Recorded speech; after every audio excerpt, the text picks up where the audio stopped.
Hey, everybody, it's 10 p.m. on a Friday night, and the kids are in bed, and you know what that means. It's time to talk about Great British Bake Off. That's right. Both Travis and I, we gathered our needles, our needlework. Yeah, okay. Thank you for clarifying, because for a second, it sounded like we were injecting drugs into ourselves. They know better than that. No, I don't know. Maybe people are listening to this and don't know who we are. Oh, well, I'm Teresa McElroy. I'm Travis McElroy, and I was knitting, and Teresa was crocheting. It's true.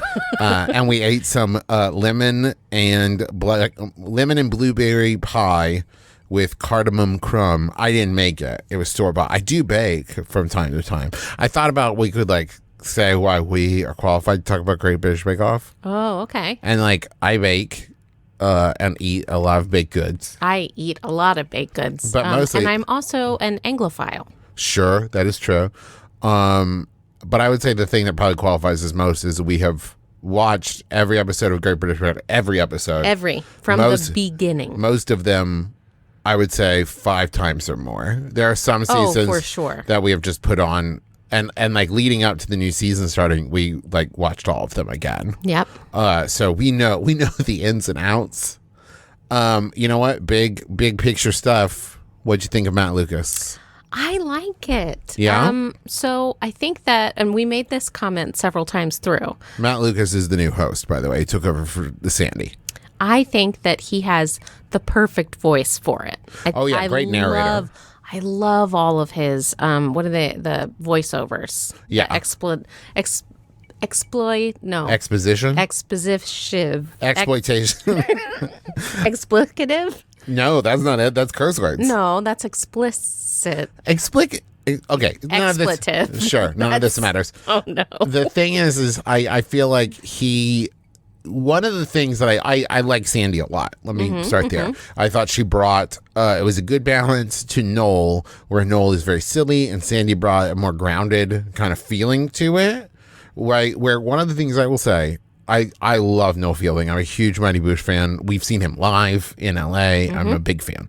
I think that the show has been lacking a certain warmth in the hosts. Yeah. Not to say that Sandy isn't warm. No, but Mel and Sue, one of the things that we fell in love with the show was them, not just warmth where it's taking care of someone who's freaking out, but just a very casual feeling to it, where Noel feels a little bit like a performer and Sandy feels a little bit like an instructor. Okay. Right? Yeah. And sure. not neither of those in a bad way. But I feel like Matt kind of gives Noel permission to chill a little bit. Yeah, but also Matt is coming into it with this very much feeling of just happy to be here. Yeah. That I think is very... Not to say that he didn't try very hard for the first episode, but I'm going to give him that. It was there were a couple presentational moments, but mostly good. And he's got this kind of smiling goofball thing that I think really works. It reminds me a lot of Mel. Yeah. Right, where it's just I don't know what's going on. I'm just happy to be here. Right, that kind of thing I think really works for the show. Totally. I think I will say that I've been thinking about this a lot lately, rewatching every episode now, is I do think we have seen the show part ways a little bit with kind of the kitschier, homier feel. When Mary left, Prue is great. I like Prue, but she's a little bit more she's got kind of a harder edge. Right, because Mary was a lot more forgiving as far as home cooking goes. Right. And she often made kind of she I don't want to say she made excuses, but she was very understanding of the informal or the rustic look, right? Whereas Prue she's a professional chef. Yeah, and I think she's a little more exacting, not in a bad way. Right. But I think that her and Paul, I think, are a bit more similar than Paul and Mary were. And I think that Noel and Sandy are a little bit more performer-y than Mel and Sue were. Once again, not that that's a bad thing, just noting a difference. Right. And so I think that we have seen the show shift a little bit more away from kind of the cottagecore feeling of it to a little bit more of a competition-y feel. Now, like once I said, that's okay. Yeah, it's fine. We bring our own cottagecore with our needlework. Yes, absolutely. Pie eating. And I think Matt Lucas brought back a little bit of that. Like I'm just here enjoying it, just happy to be here, which I thought was nice. You may hear the ice clinking. Yeah, it's after dark. I'm having a little thing of bourbon, and I'm having a premix Manhattan. Mm-hmm. What are you gonna do? So, as far as the bakers go, there were a couple that I really liked. Me too. All in all, I was not blown away by personality so far this year. Well, you have to remember that in the first 2 or 3 episodes, there's just not enough time. There's not enough time to get to know anybody. Sure. Other than the kind of like B-roll that they've shot, right? And I don't think that we'll get to know people until we get down to episodes 4 and 5, like kind of the middle. That's when personalities really start to pick up for me. It is hard to keep in mind because, like, I think at this point we've watched every episode so much that it's like it's hard to remember what it's like to first meet new contestants, because in my mind it's like, yeah, but I always loved Selassie. Like, did you always love them? Like, I think I did, right? Well, like I said, this first episode, I mean, and then you can completely recognize it in the Showstopper segment. Yeah. Because we'll get to this. Oh, well, boy. I mean, because they basically just go through, like, they don't talk about it. They're like, oh, yeah, that's really good. I liked it. It was moist. Yeah, that's true. And that's it. That's all that you hear. Or, it's dry. I don't like the flavors. Or this looks terrible. I noticed Something that, like that, right? They didn't have the post-Showstopper, like, it could be, who's it going to be? I don't know. Exactly. Right? It just went straight into the judgment. Time. That said, I like... Okay, so this is the thing Teresa and I were talking about the other day of, like, what are the big differences between something like Bake Off and something like American Idol, right? And maybe it's just because I don't know the ins and outs of Great British Bake Off behind the scenes as well as I do American Idol, which is a weird but true thing to say. But where American Idol, it seems like they're always trying to find not just a talented person, but someone with star quality. Right, because they are turning the person who wins American Idol, they hope to turn them into a prophet. Right. And like they want it to be a brand that like people engage with and all this stuff, right? And Great British Bake Off has not always been that, right? Oftentimes the person who will win is very talented, but is not like someone you would watch host a show, not like Nadia. Nadia, I think, is the exception. Right. We'd watch Nadia do anything. And she does have a new show on in the UK. Love it. Anyway. Rahul won.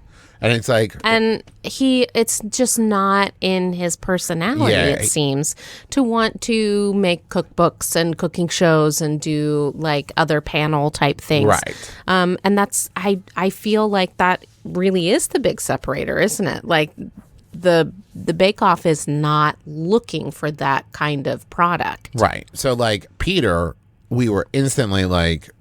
Peter has like level-headed, right? Is the thing of like a lot. I was saying a lot like Nancy. A lot like Nancy. If we go back to that episode, and I'm so sorry, dear listeners, if you don't have any kind of like Bake Off experience, you're gonna have to go back because we're just we're gonna toss names out here and there and everywhere. Anyway, like Nancy. She never wavered. She never had like flapped. 1 or 2 little moments where I think that Paul especially got to her, but it was just incredibly consistent. Not to say that really factors in at all for the judging week to week. That's true. It's actually better, I feel like, instead of getting, the pressure of star baker over and over and over again, to hover around 2 or 3, so that you're always in there, you're always with the big boys or whatever, but you don't have that added pressure so that if you make it to the final, you can really shine. Yeah, there are a couple people who make it to like week 6 where you're like, and this is your week to go away, right? Like there are people who make it, like you have tiers, right? Sorry about that big gulp in the microphone. You get tiers, right? Where it's like tier 1 is like there's always somebody where like they're gone, right? My prime example is Toby, right? I looked up his name so I could talk about it. Toby in series 4, where it's like he's cutting himself. He put salt in instead of sugar. It is like everything he could do. It was like he was sabotaging himself on purpose. You look at his asides or whatever, and he's just looking at the camera. And it's like, oh, Toby is... He's like the Mad Hatter. He looks almost deranged. Right. And you're like, okay, Toby's gone. Yeah. And then there's people where you're just like, okay, clearly this person kind of knows what they're doing, but they're not going to make it. It gets to a point where, like, it really just goes to the end of their expertise. Right. You know, you've gone so far and you can't go any further. Like Matt. Right? Do you remember Matt? Yeah, the fireman? Yeah. Yeah. He held in for so long because he had some really good ideas. He had some really good techniques. With his flavors, yeah. But he just, it was like the ladder stopped. And then he just couldn't climb any higher. Because he was a fireman. And he used ladders. Right, ladders. Okay. So let's talk about this episode. Let's talk about this show. Okay. So the signature was Battenberg's. Mm-hmm. Which I've had before, but like, no, I was about to say never like fancy ones, but that's not true because we went to London and we did tea. Right. Yeah, at, we did tea at the Ritz. Sure, it was a nice fancy place. Was it the Ritz? Oh, now I'm. Yeah, I feel like it's the Ritz. Yeah. Sure. Yeah. Anyway, we did a very fancy afternoon tea when we were there for the podcast festival. Yes. And the Battenberg there was delicious. And I think the reason I liked it is because there wasn't a ton of marzipan. Yeah, very thin. I don't like marzipan. Yeah. And that was a kind of like overarching theme throughout this episode was if a baker likes marzipan versus if a baker doesn't like marzipan. It seems to me like the kind of thing where, unlike a chocolate chip cookie, right, which is like hard to have a bad one, right? Like, it's possible to have some mediocre ones, right? But to have a truly bad chocolate chip cookie, things have to go horribly wrong. I'm betting like a Battenberg, there are like prepackaged ones and like so like sickly sweet or right. whatever. It's probably really easy to get wrong, but when it's done well, right, it's great. Right. And so, okay, this is first top tip from us. If you are going into Great British Bake Off and one of the recipes you are practicing has flavors that you would call artificial, you should not do it. No, it's a surefire sign that Paul is going to put you in the bottom. And that's not to say it won't work, right? There have been people who have done, like, I remember Nadia made like the soda cakes where she like boiled down the soda into like syrups and that worked. But still, I mean, that wasn't like banana essence. Right. It wasn't like straight from a bottle. It was like a syrup she made. Right. And she did use some, I think she used bubblegum and... Oh, it was bubblegum and cream soda. No. Or I thought you were talking about today. Today was bubblegum and cream soda, but Nadia was bubblegum and was it spearmint? Maybe. That was the one time she used them in her eclair tower. That was the one time where she used it, but she just used it in the icing. Yeah. So they were like, well, the bake still tastes really good, even though the icing on the eclair is not good. But we're talking about Lorea's Battenberg that was like blue and white and had the like bubble gum and that cream really soda. Wasn't the only thing they didn't like about it. Oh, it was either. also overbaked. I mean, it was completely overbaked, and she had like an inch thick coating of marzipan. I mean, it didn't look square. It looked kind of like round like a Tootsie Roll. Well, and we also saw, so Rowan was the one who was like overpromised and underdelivered on both Signature and but still Showstopper. Tasty. Yes, but this is the thing, right? The frustrating thing about this is people have a tendency in like week 1 and 2 to try to like blow it out of the water and do 150% of the brief. Right? I think that they're like, I'm going to show how creative I am. But they're not anticipating the timing, the pressure, all that stuff. Like, whereas you have Peter, where Peter was like, I'm doing the brief and I'm going to do it well, right? And so with both his Showstopper and his Signature, they were both great and he did a good job, but he wasn't like trying to reinvent the dish, right? Where you had Rowan who was like, I'm doing a temple inside of the thing. And it's like, if you had just set out to do it the way you did it. I mean, which is great until the brief becomes be as creative as you can. Right. Like make a sculpture in bread, and then the other Paul makes a big lion face, and everyone is like, "Wah!" Right, and that's the thing. Save it for that. Yeah. Right. But even then, even with the be super creative and make a cake bust, right? He was like, "I'm going to make shoe button wig," and it's like, no, don't do that. That reminds me of Flora. Yeah, always making extra stuff. She tried to put macarons on everything, and like it was like, well, the macarons. No, that was Becca. Right. Beccaron. and Becca always put macarons, but Flora was trying like different like amaretti biscuits and like madeleines and like jellies and all kinds of stuff, and they always just kind of like flicked those extra little things off. Worse, they weren't well baked, and it was like, well, we didn't ask you for this, and it's not good. Yeah. And so I feel like watching it, I wanted to be like, I wonder how good Rowan's would have been, because both times they were like, this isn't, you had to pare back, but this is good. And I was like, so what would it have been like if you had just made that in the first place? Yeah. Yeah. So I'm trying to remember Lottie, who I also like. She is cool. Like, she has a great voice and a cool look. This is what I'm talking about. She sounds like 20 years older than she looks. Right. There's something about her that's almost like a hard-boiled detective a little bit. She had like one line where she said like, and she didn't say, I've seen some stuff, but that's what it sounded like to me. But like her personality, I think she has a bit of like, I would watch her do. She has an edge to her. I would watch her do a cooking show, right? Yeah. I liked her. But she did a Battenberg that was a little overcomplicated, yellow and red design, and the design was okay. But it tasted great. It tasted great. So once again, I predict that she will settle in. Okay. I think that she has the potential to settle in and be a real like contestant. I agree. I think same for Laura, who did the Battenberg in the beginning that had like 4 of the same color things. Oh, and she did Freddie Mercury, or as I like to call him, Freddie Mercury. But and here's the thing, folks. A lot of people want to talk about that Freddie Mercury, and we will. And I think Laura, maybe I'm making some wild predictions here. She's, I think, a middle of the packer right now. We'll see if she can rise above. And I'll tell you who I think has the best hair in the tent. It's Mac. I like that dude's salt and pepper look. He's got a good beard.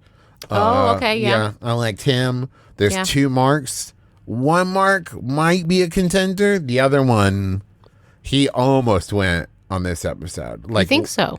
Yeah. So the dude who made the David Bowie Ziggy Stardust bus that like looked like he had goiters. Yeah. Yeah. Him and Linda and Lorea were like the 3 in the bottom. And I think Linda eked it out because her Bob Marley had good flavors. Mm-hmm. And I think...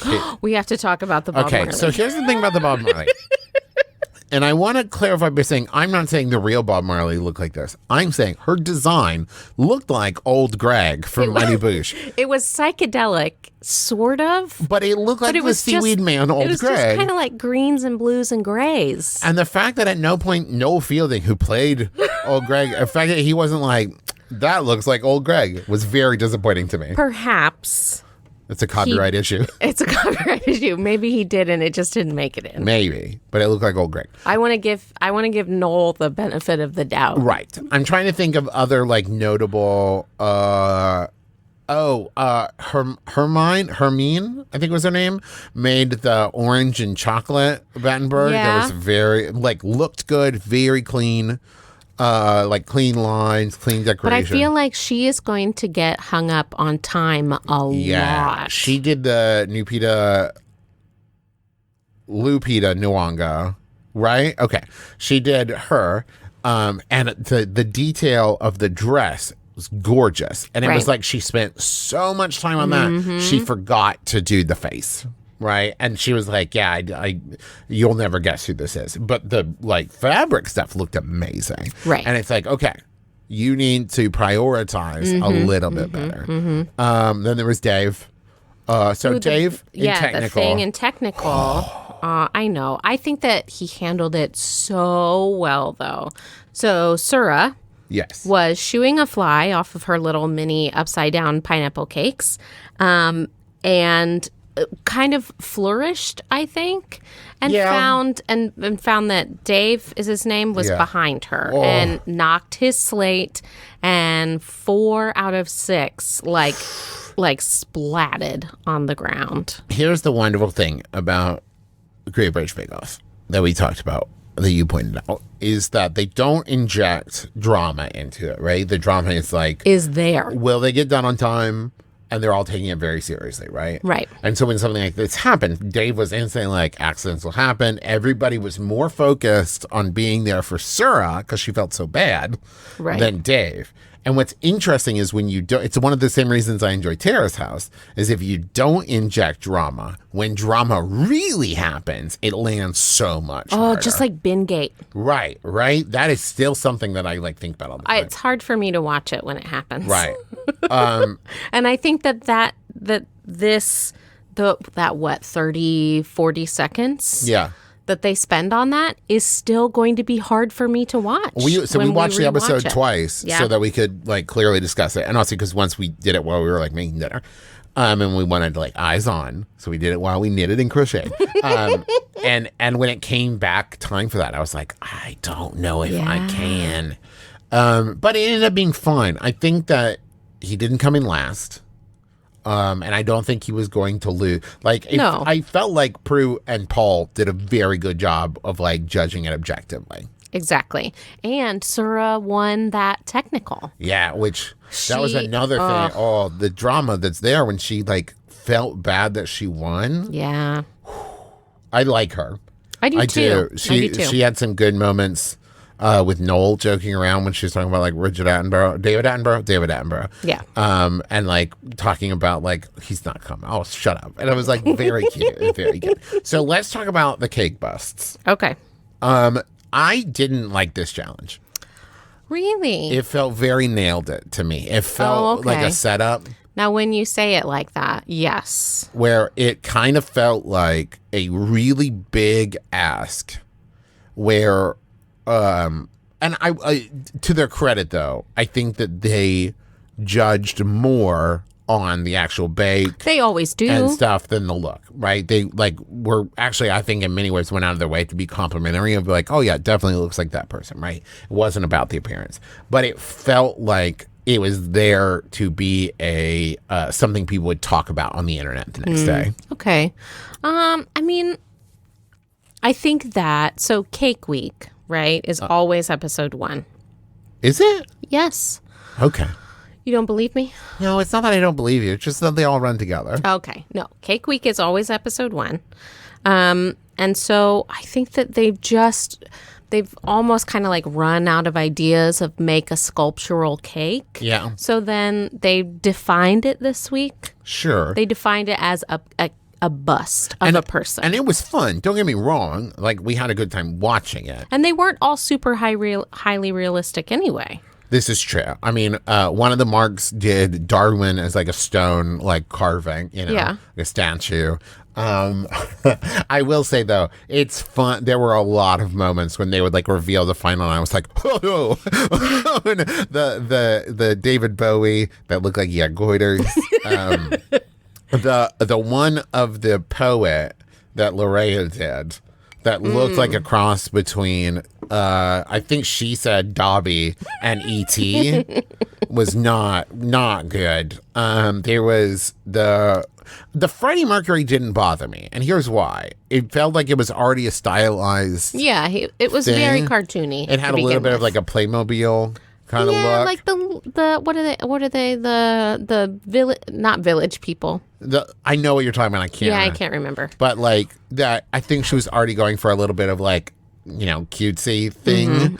And it's fine. And it didn't bother me. There were some where I was the Tom DeLonge one was interesting. He actually commented on it. Oh, yeah? So he said it looked like him at a time in his life when he was doing pornography, I guess.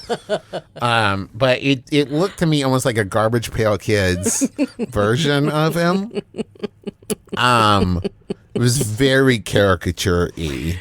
Yeah. Also, Noel said they said that Blink-182 is a goth band. No, it's a punk band. I mean, yeah, it was 90. Yeah, it was like mainstream punk.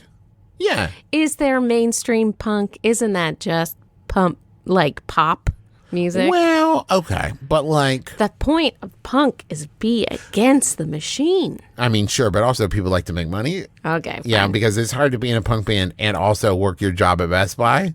So it's nice to make money on your punk bands. I'm trying to remember. So, so Peter did The Cyclist, right? Yeah. Saying like, I'm not good at sculpting. So I did a thing that had a helmet and goggles, and he won. I'm just saying. Play to your strengths. Play to your strengths. Yeah. Now Peter's going to be the one to watch. Now, okay, here's what I will say, though. Just outside opinion, dissenting opinion. It's week 1, right? And he played it safe, right? We've seen a couple contestants, Norman, for example, where like Norman had a solid week 1, and then he just kept playing it safe. Okay. And it was like, all right, dude, you're literally at one point, he was like, I'm making it fancy this time. I'm adding vanilla. And I was like, oh, Norman. Oh, no. So I don't know. Maybe that will continue. Maybe it won't. Here's. But I am reminded of Raul because Raul charged out of the gate, had an amazing first 2 episodes, and then kind of floundered a little bit in the middle until he found his stride again. And that might be Peter's track as well. Maybe. I looked up Louis Theroux that Lottie did. Okay. I would have sworn from her sculpture that he was 72. And I think he's maybe at most 50 in real life.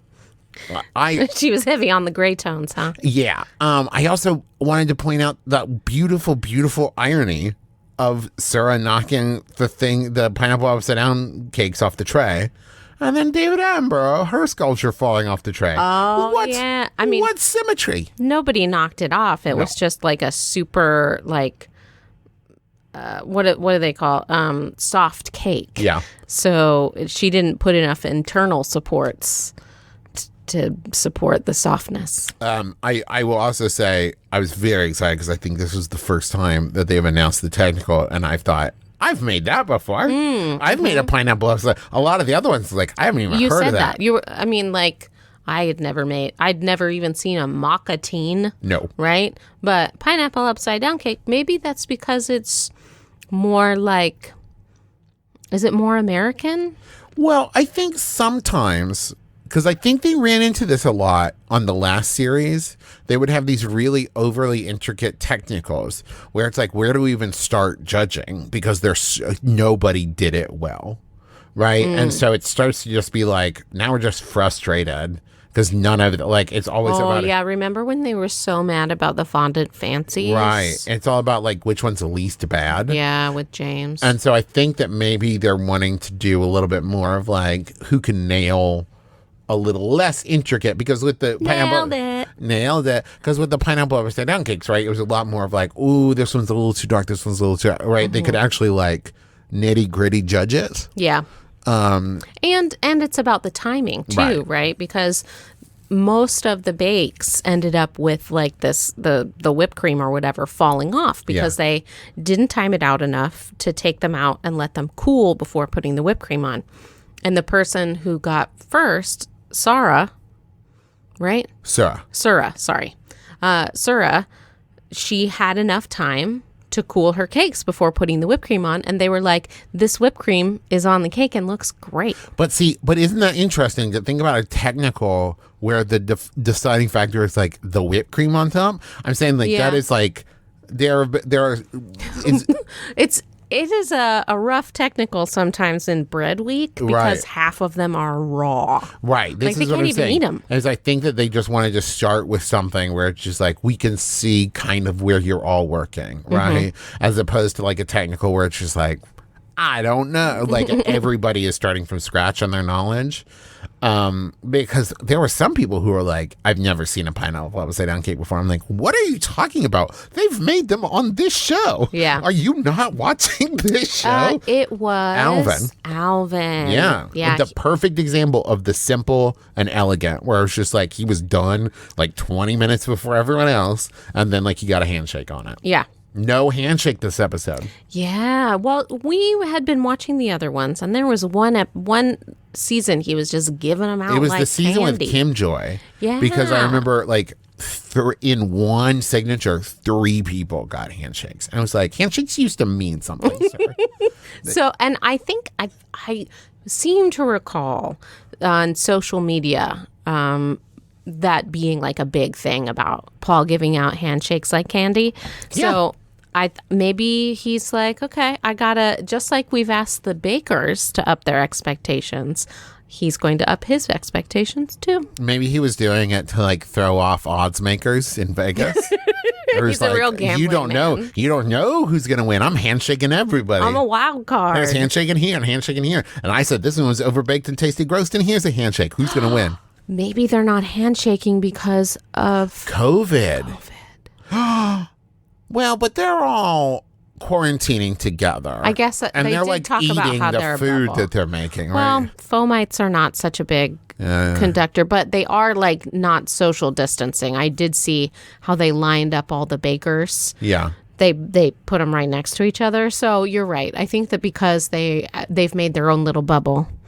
But that doesn't mean you're wrong, though. That's true. Maybe Paul's a big germaphobe. Okay. Any last observations before we wrap up this episode?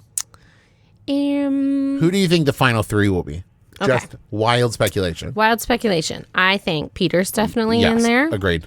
I think that it's a toss-up between Asura and Lottie. Okay. I think one of those will be in. Oh, really? Those are going to be my top 3. Oh, really? Yeah. Who do you think the other one is? I think the other one is, there's always like the one who like pulls it out from behind, right? Maybe Rowan?